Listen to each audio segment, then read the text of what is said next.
कल्याणजवळील मोहने पाटील नगर परिसरात घडलेल्या गोळीबार प्रकरणाने आता नवे वळण घेतले आहे। खडकपाडा पोलिसांनी अभिषेक उर्फ अभि पवार याने विरोधकांना अडकवण्यासाठी स्वतः हातावर गोळी झाडल्याचा दावा केला होता। मात्र जखमी अभिषेक पवार आणि त्याच्या कुटुंबियांनी हा दावा फेटाळून लावत पोलिसांच्या तपासावर गंभीर प्रश्न उपस्थित केलाय।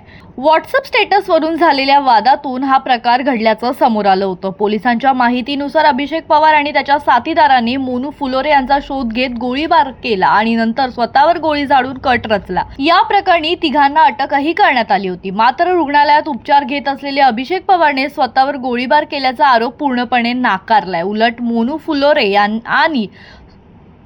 मोनू फुलोरे आणि सोन्या साळुंके यांनीच त्याच्यावर गोळीबार केल्याचा गंभीर आरोप त्याने केलाय। कुटुंबियांनी या भूमिकेला पाठिंबा देत पोलीस आयुक्तांकडे लेखी तक्रार देखील दाखल केली आहे। आमच्या मुलाला न्याय मिळावा, निष्पक्ष चौकशी व्हावी आणि खऱ्या दोषींवर कठोर कारवाई व्हावी अशी मागणी पवार कुटुंबियांनी केली आहे। दरम्यान पोलिसांचा दावा आणि कुटुंबियांचे आरोप यामुळे हे प्रकरण अधिकच चर्चेत आले असून सत्य नेमके काय याकडे सर्वांचंच लक्ष लागलंय।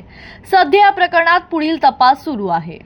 5/6 रोजी रात्री 11:30 ते 12 वाजताच्या सुमारास फिर्यादी हे पाटील नगर येथील मैदानात उभा राहिलेले असताना अचानक येथील आरोपी अभिषेक पवार उर्फ अभि त्याच्या इतर साथीदारासह येऊन त्यांनी 2 राऊंड फिर्यादीच्या अंगावर फायर करण्याचा केले आणि त्याबरोबर फिर्यादी हे त्याला चाहूल लागताच फिर्यादी त्या ठिकाणावरून स्वतःचा जीव वाचवण्यासाठी पळाला। त्याच्यानंतर आरोपीने स्वतः त्याच्या आणलेल्या वेपन मधून आपल्या डाव्या हाताच्या दंडामध्ये एक गोळी मारून स्वतःला जखमी करून घेतलेले।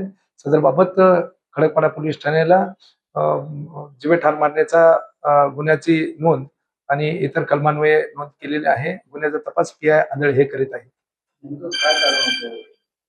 त्यातील जो आरोपी आहे, आरोपीचा जो विरोधक आहे सोन्या साळुंके म्हणून, त्याचा स्टेटस हा यातील फिर्यादीने आपल्या मोबाईलमध्ये ठेवल्याचा त्याला राग आला व यापूर्वी झालेल्या भांडणाचा राग, अशा दोन्ही कारणामुळे हे घटना गुन्हा केल्याची समोर येत आहे। याबाबत अधिक खोलात जाऊन तपास करीत आहे। मी हळदीला आलतो मित्राच्या अक्षय वाघमारे, माझा माझे रिलेटिव्ह आहे। त्याच्या हळदीला आलतो 7-8 वाजता। त्याची हळदी 10 वाजेपर्यंत चालू राहिली। आम्ही 11-12 वाजता तरी तिथनं 11:30ला निघलो आम्ही आणि मला त्या साईडला जायचं होतं। तर पोरं होती माझ्यासोबत। त्या पोरांना बोललो त्या साईडला सोडा मला, तुम्ही जा वापस। तर त्या साईडला गेलो आम्ही, त्या साईडला ते पोरं आले सगळे, आम्ही होतो 5-6 जण होतो। तिकडून त्या साईडला गेलो बेड्यावर, पाटील नगर बेड्यावर गेलो, ग्राउंडमध्ये थांबलो तिथं आम्ही। तिकडून लगेच त्या 2 चाळीच्या तिकडून 4-5 जण धावत आले पोरं। ते धावत आले आणि तिकडून फायरिंग करत या आब्या तुझ्या आईचा दुसरा थांबावे असे शिवाय देत त्यांनी एक राऊंड फायर केला, 1 लागला, मग 2 अजून केले। आम्ही पळवलो पण 2 लागले नाही। पाटील नगर बेड्याच्या तिथं ग्राउंडच्या तिथं झालं आणि उलट पोलिसांनी माझ्यावरच कारवाई केली, आमच्यावरच केस दाखल केली। माझे स्टेटमेंट घेतलं तरी आमच्याकडून काय केस काय घेतली नाही, दाखल नाही केली, काय नाही त्यांच्यावरच उलट आमच्यावरच ॲक्शन केलं उलट। आणि ते मस्तपैकी फिरायला लागलेत आणि जे माझे जोडीदार होते ज्यांनी मला दवाखान्यात घेऊन गेलं त्यांच्यावरच केस करून त्यांना अटक केली पोलिसांनी।